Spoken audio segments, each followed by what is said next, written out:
Recently, I've been making Harry Potter videos about things movie fans wouldn't know, and you guys seem to like them a lot. So, I thought it would be fun to do the same thing with the Hunger Games books and movies, especially with the announcement of the new Hunger Games book and movie being developed. Make sure you stay to the end of the video because I saved some of the best plot lines for last. Also, if you enjoy this video, hit that like button. It will greatly help the channel with the algorithm. And if you like what you see, hit that subscribe button, and you can also follow me on all of my other social medias, all of which are linked down below, and all of which house similar content that I make here on this channel. Now that I've said that, let's get the video started. Number 1. District 11 sent Katniss bread for helping Rue. The film showed the close bond between Katniss and Rue, and they also added the scene where District 11 gives the 3-finger salute to her. However, in the novel, they showed their appreciation for Katniss in a different way, sending her a parachute that had bread inside. Normally, it's Capital citizens who send the tributes these sort of things to increase the betting odds on whatever tribute they have. This obviously makes it cost a lot of money, especially for those part of a district, and that only makes this act from District 11 even more meaningful. Number 2. Peeta lost his leg. The film showed Peeta's very injured leg during the 74th Hunger Games, and the only explanation was that a sword caused it. In the book, this sword belonged to Cato, who sliced Peeta's leg when he left the career pack. Following the games, the doctors had no choice but to cut his leg off, instead giving him a prosthetic leg that he would have for the rest of his life. This actually made the events during the 75th Hunger Games much more difficult than the film showed, and it was one of the big reasons why Katniss was opposed to Peeta going back in the arena. Number 3. Katniss went deaf in one ear. Similar to the last one, the 74th Hunger Games had lasting repercussions for Katniss as well. Following the explosion she caused with the landmines, the films left out the fact that Katniss went deaf in her left ear for the rest of the games. Unlike Peeta though, the doctors were able to surgically repair this after the games ended. Number 4. Katniss and Joanna trained for the 76th Hunger Games together. As Finnick said, the journey to the capital was basically the 76th Hunger Games, and Joanna and Katniss worked hard to make sure they were in good enough shape to participate. The two pushed each other to their limits, ensuring that each one got past their struggles, and in turn, this made them grow very close, which the films did not convey. Number 5. Joanna falls apart during her test. After all of that training I just mentioned, Joanna had one more test to see if she was truly capable of going on this mission, and unfortunately, the test made her face water, which took her back to her PTSD when she endured water torture in the capital. She stopped the test, cowered from the water, and began to scream. This led to Boggs, the leader of the mission, coming to the conclusion that she had been through too much trauma to be an asset to the team. Number 6. Coriolanus Snow's roommates. When Snow was sent to District 12 as a peacekeeper, the films left out the roommates he had in his bunk. Alongside Sejanus, there was also Junius, Smiley, Bug, and Cookie. Together, they worked, hung out, went to the Hob, played poker, and they all had a pretty large role during Snow's time as a peacekeeper. They can be seen in the background of the film, and Smiley also had a small speaking role, but these characters are never named. Number 7. Peeta was a victim of child abuse. Peeta and his siblings, who were also entirely cut from the films, were constantly beaten by their mother if they messed up in the bakery. We saw a bit of this in the first movie, but it definitely wasn't to the extent that the books portrayed. Number 8. Darius the Peacekeeper. Darius was a peacekeeper for District 12 during the original trilogy, and he was actually close with Katniss, allowing her to get away with a lot, including going past the fence to hunt. When Gale was being whipped and catching fire, the movie left out Darius trying to stop it, only for Romulus Thread to knock him out. Darius was then taken to the capital where they removed his tongue, making him an Avox, and they enslaved him. Later, he was forced to feed the District 12 tributes at the training center, and Katniss believed that it was no coincidence that Darius was placed in her apartment. His fate unfortunately became even worse from there. The Capitol locked him up and tortured him in the most brutal ways, cutting off body parts, electrocuting him, and telling him to talk, which he of course couldn't do because he was an Avox. Peeta was forced to watch days of Darius's torture until he finally died a painful death, and all of this was just to send Peeta a message and mess with him. Number 9. The Plinth family's importance. The film had small mentions of this, like the Plinth Prize, and also with Highbottom saying that Snow was the heir to their fortune, but the movie left out a lot of details. At the end of the prequel novel, Strabo Plinth actually adopted Snow as a second son, unaware of the hand Snow played in his real son's death. The two got very close, Snow even forgetting at times that Strabo was from the districts. Coriolanus asked Mr. Plinth for advice every so often, which meant a lot to him, and Strabo liked him so much that he allowed Snow unlimited access to his money. This allowed Snow to have money for his tuition, money to buy back his apartment and fix it up, plus live a lavish lifestyle, hiring a cook, buying clothes, and other expensive luxuries. And as I said, the money was eventually passed down to Snow when Strabo and his wife died. Number 10. Madge Undersea. Madge was a character completely cut from the films, but she played a major role in the plot for the novels. She was the District 12 mayor's daughter, and she and Katniss, both being loners at school, did a lot together. After Katniss was reaped, Madge was the second person to come visit her. While there, she gave Katniss a token that she could wear in the arena, which was of course the Mockingjay pin. This of course differs from the film, because there, Greasy Stay was the one to give Katniss this pin. Tragically, Madge and her family would be killed during the bombing on District 12 at the end of Catching Fire. Number 11. The importance of Katniss's father. Mr. Everdeen was only seen for a few seconds in the films, and we barely knew anything about him. In the books though, he was a huge reason why Katniss was the way she was. He, like Katniss, was an amazing singer, and he taught her the Hanging Tree song when she was young. Mr. Everdeen also took Katniss to the woods beyond the fence and showed her the lake and the house that would eventually become a regular spot for her when she was older. But most of all, Mr. Everdeen taught Katniss how to use a bow and arrow and how to hunt. He crafted the bows Katniss used himself, making at least 4 of them for her as she grew, and he was the reason she became the archer she was, giving her a way to provide for her family when Mr. Everdeen was gone, and giving her a huge leg up when she was in the arena. Number 12. What Coriolanus and Tigress Snow went through during the Dark Days. We saw small glimpses of this at the beginning of the prequel film, but it was so much worse in the book. They fought hunger to the point of it being painful. They lived on nothing but cabbages, which they ate and traded for other necessities. They were forced to trade or sell many important family heirlooms and burn the rest of it to make a fire, ensuring they didn't freeze to death. They also fought against the flu, which almost killed Coriolanus at one point. On top of that, Snow was also assaulted by a peacekeeper who stole his cabbages, the little food he and his family had left. And if that wasn't enough, even though they did make it out alive, they lost all of their fortune. Number 13. Katniss was going to mercy kill Peeta. The movie showed Katniss grabbing a syringe when she woke up at the end of Catching Fire, but what they didn't convey was the reason why she picked it up. The book explains that she was going to use it to kill Peeta.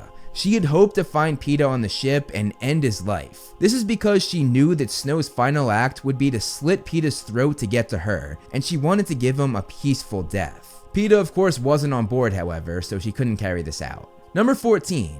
How the 10th Hunger Games ended. In the film, the Snakes took out all of the tributes except for Lucy Gray, crowning her the victor. However, the games ended very differently in the novel. The final 2 were Lucy Gray and Reaper, unlike in the film where it was Lucy Gray and Coral. The Snakes had nothing to do with the ending on page though. They were there and then passed, and many things happened after their arrival. The real ending of these Hunger Games saw Lucy Gray coming up with a plan. She wore Reaper out, making him chase her, and then led him to some water, which the tired Reaper drank, not knowing that Lucy Gray had poisoned it. This made him collapse, and he died a slow death, Lucy Gray feeling his pulse until it disappeared. Number 15.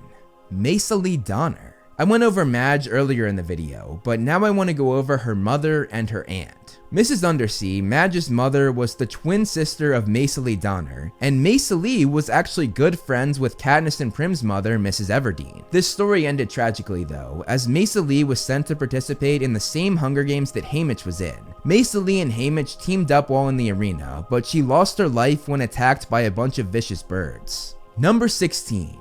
Katniss's prep team was imprisoned in District 13. The prep team, with the exception of Cinna, were pretty much cut from the movies besides being in the background of a few scenes. The unnamed stylists included Flavius, Venia, and Octavia. After the 75th Hunger Games, they were all sent to District 13 to help prep Katniss for the propaganda videos. However, when a starving Octavia took a slice of bread when she wasn't supposed to, they were all thrown into a confined room and shackled to the wall. They were only half clothed and had nowhere to relieve themselves nor to wash themselves. Plutarch and Katniss eventually found out and freed them immediately, and they were all tended to by Katniss's mother. Number 17.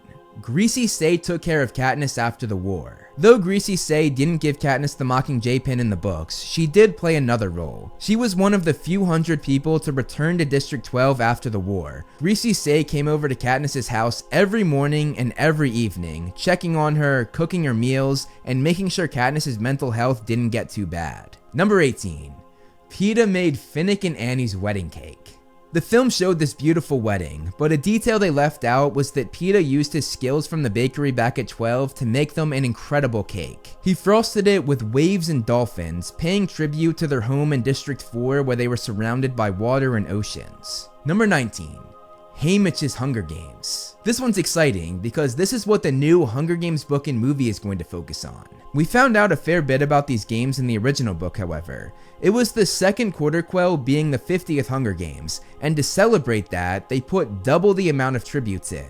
Haymitch ended up winning by using the force field around the arena as he dodged an axe knowing it would bounce back, and when it did, it killed the District 1 female, crowning Haymitch the victor. Number 20.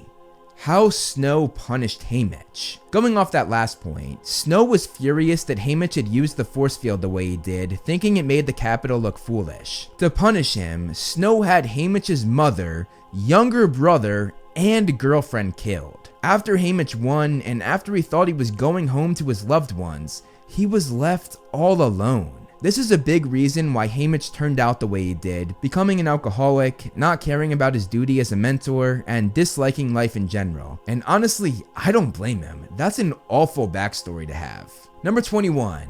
Prim's Goat.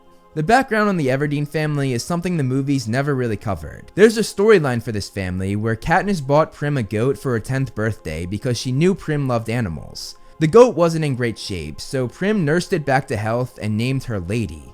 Bringing the goat back to good health was one of the things that opened the door to Prim becoming a healer later in life. Number 22. Katniss drugged Peeta. The movie showed Katniss going to get Peeta the medicine he needed, waiting for him to fall asleep before going. However, in the book, this was made much more complicated, as Peeta threatened to follow her and shout the whole way. This made Katniss drug Peeta, giving him sleep syrup in his berries. When Peeta discovered what was in them, he tried to make himself throw it up, but this didn't work. He soon became unconscious, allowing Katniss to get the medicine. Number 23.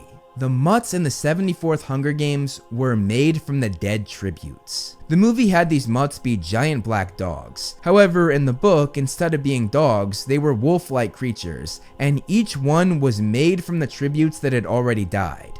They wore a collar marked with their district number, and in them, Katniss could see the human eyes of Rue, Thresh, and all of the others. Peeta wondered if they legitimately dug the eye out of the humans and placed it in the eye socket of the wolves. This was one of the most chilling moments in all of the books for me, and I so wish that the films put it in. Number 24. The mutts from the Battle of the Capitol. Going from one mutt to another, again, the movies changed these mutts for the big screen, making them more humanoid creatures with no eyes. In the film, however, they were more lizard-like, and they had two things that made them even more creepy.